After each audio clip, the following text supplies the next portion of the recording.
মাজনী দেউতা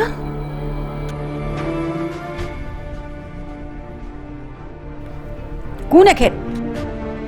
মা এয়া মোৰ দেউতা হয়। নমস্কাৰ বিয়নী। কোনো খবৰ খাতি নিদিয়াকে আহিলে যে? বিয়নী বহুত দিন এই মাজনীৰ মুখখনো দেখা নাই আৰু লগতে বিয়াৰ ভয় বস্তু কেইটাও দিয়া হোৱা নাই, সেয়েহে বোলো আলোচ কৰি যাওঁ বিয়নীৰ লগত। এতিয়ালৈকে যোগাৰ হোৱাই নাই? তাৰ বাবে আপুনি কোনো চিন্তা নকৰিব বিয়নী, কেৱল মাত্ৰ মোৰ এই মাজনীক কষ্ট নিদিব বিয়নী, কষ্ট নিদিব। মাজনী মই যাওঁ, মাজনী মই যাওঁ।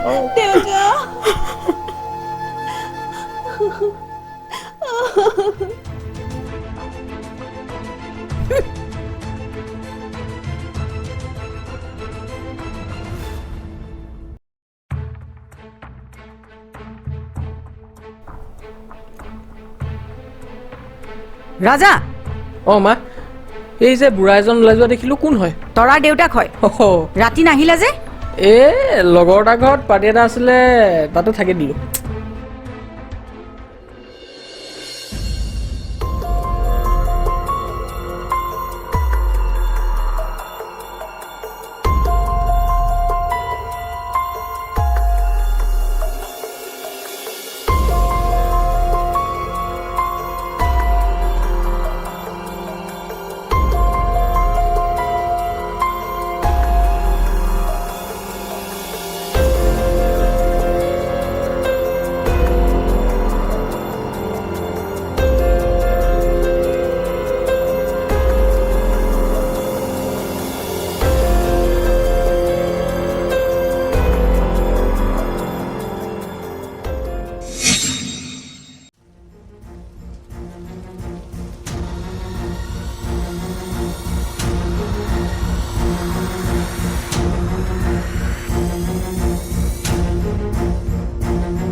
যদি তই মোৰ পইচাখিনি সুদে মূলে ঘূৰাই নিদিয়,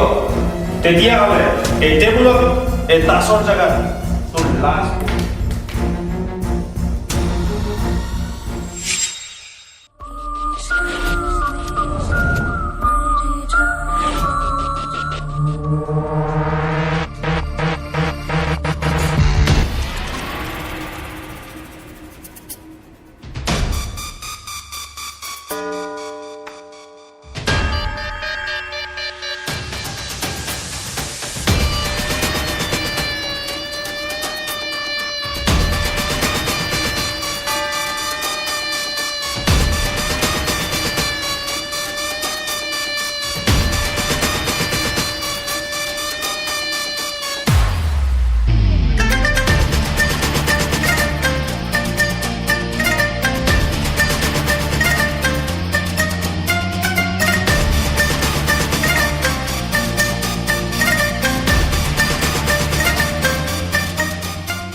তোক টেনশ্যন দিবলৈ মানা কৰিছিলোঁ মই,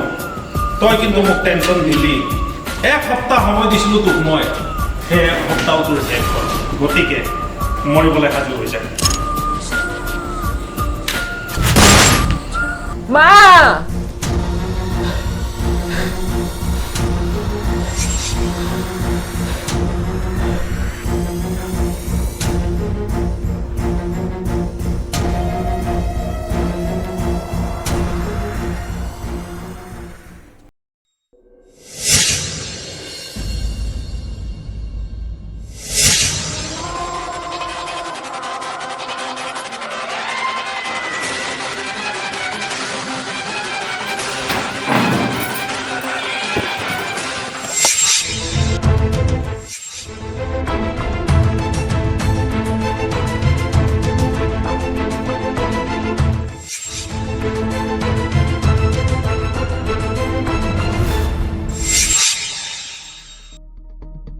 তৰা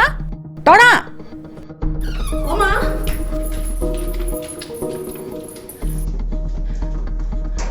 মোৰ দাদি নেকলেছটা কি হ'ল মা এতিয়া নজনাৰ ভাল হৈছো মা আপুনি কি কৈছে মই বুজাই নাই চুপ ভালে ভালে নেকলেছটা উলিয়াই দে মা মই আপোনাৰ নেকলেছ বিষয়ে একোৱে নাজানো মা পইচাটো চুৰ কৰিলে এতিয়া নেকলেছ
নিজৰ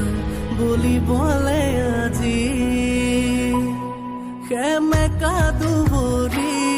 মোৰ মৰম দলিছা আশাবোৰ গ'ল মৰহি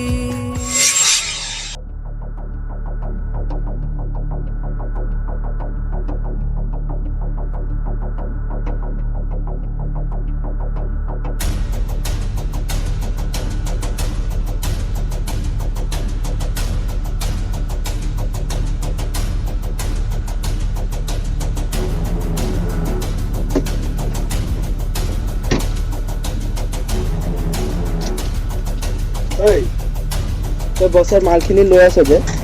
পইচাখিনি কি তোৰ বাপেৰে দিব নেকি যোগাৰ কৰি আছো ওলাই দিম সদায় সদায় তোৰ একেটাই বাহানা এইবোৰ নচলিব আমাক পইচা এতিয়াই লাগিব কি হ'ল গম দিছ নেকি ভালে ভালে পইচাখিনি ঘূৰাই দে বছ আহিব লাগিলে কিন্তু কথা বেয়া হ'ব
তৰা তই প্ৰীতম হেল্ল' আপোনাক অকণ পাছত ফোন কৰি আছোঁ তই ইয়াত আৰু তোৰ মাথাত এইবোৰ কি হৈছে আছো না বহি ল আহ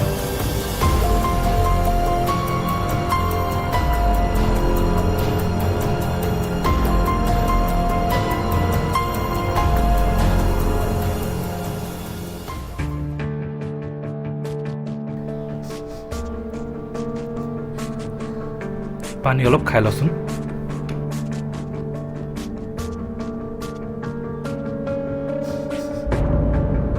এইখন ল তেজখিনি মোহাৰি ল বাৰু কচোন এইবোৰ কেনেকৈ হ'ল ৰচোন ৰ তই কন্দা কথাখন বন্ধ কৰ কি হৈছে নকওঁ কিয় কিনো কম নালাগে দে শুনিব তই কবিনে মই তোৰ ভাল বন্ধু হয় তই মোক সকলো কথা ক'ব পাৰ তই কি কৰিব পাৰিবি কচোন কিবা কৰিব পাৰোঁ নোৱাৰোঁ সেইটো পিছৰ কথা আগত কচোন কি হৈছে কিজানিবা সহায় কৰিব পাৰোঁহি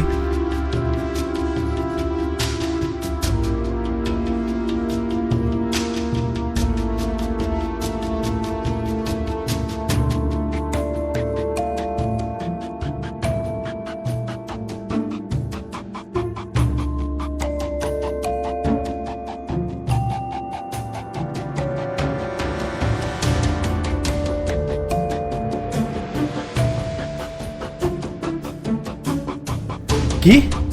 তোক অত্যাচাৰ কৰে তই এজনী শিক্ষিতা ছোৱালী হৈ ইমানবোৰ কষ্ট কিয় হৈ আছ তই ইয়াৰ প্ৰত্যুত্তৰ দিব নোৱাৰনে নাই নাই প্ৰীতম মই এনে কৰিব নোৱাৰো যি হ'লেও তেওঁ মোৰ মা এগৰাকী নাৰীক এনেদৰে অত্যাচাৰ কৰা সাহস ক'ত পালে তেওঁ ছেকশ্যন 498 এৰ মতে এগৰাকী নাৰীক মানসিক আৰু শাৰীৰিকভাৱে অত্যাচাৰ কৰাটো আইনগতভাৱে দণ্ডনীয় ইয়াৰ পৰিণাম কি হ'ব পাৰে তেওঁ জানেনে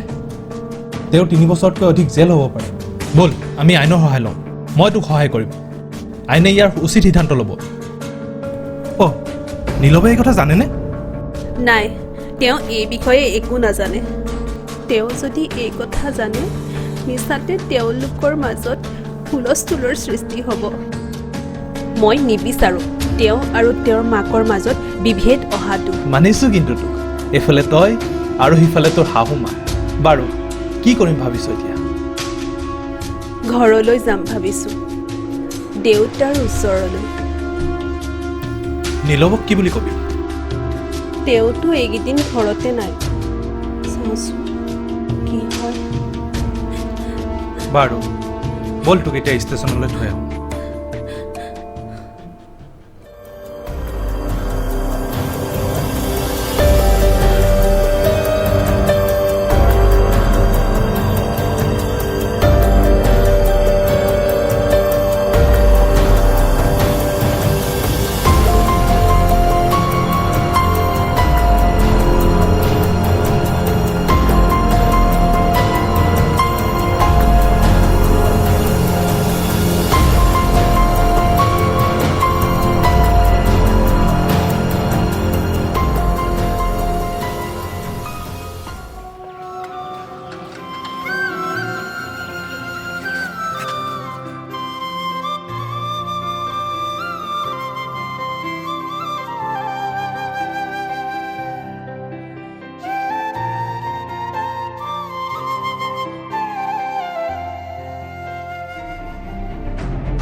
বৌ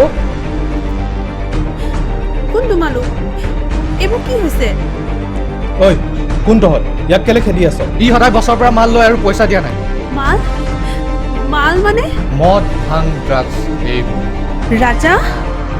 মই এইবোৰ কি শুনিছোঁ তুমি ঘৰখনৰ কথা এবাৰো নাভাবিলা দেউতা মা দাদাই তোমাক ইমান মৰম কৰে আৰু তুমি এইবোৰ কি কৰিলা ঘৰখনৰ সন্মান ক'ত ৰাখিলা এইবোৰ আপোনালোকৰ ঘৰুৱা কথা বাদ দিয়ক ইয়াক আমাৰ হাতত সমজাই দিয়ক আৰু আমি একো নাজানো তৰা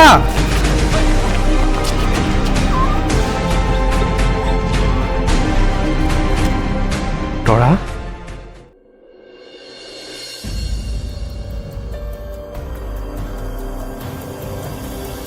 হেল্ল' হেৰি শুনিছে নহয় শুনি আছো কোৱা মই কৈছিলো নে নাই এইক মই কেতিয়াও বোৱাৰী হিচাপে গ্ৰহণ নকৰোঁ তাই মোৰ ঘৰৰ সকলো বস্তু ভাঙি শেষ কৰিলে ইপিনে তাই সোণৰ নেকলেছডাল চুৰ কৰি লৈ গুচি গ'ল কি বোৱাৰীয়ে কেতিয়াও এনে কাম কৰিব নোৱাৰে মই কেতিয়াও বিশ্বাস নকৰোঁ মই জানো আপুনি বোৱাৰী পক্ষতে ক'ব বুলি মোৰ কথা কেতিয়াও বিশ্বাস নকৰে হেৰা অধৈৰ্য হৈছে কিয় মই সোনকালে ঘৰলৈ গৈ আছো হ'ব মই এতিয়া ৰাখিছোঁ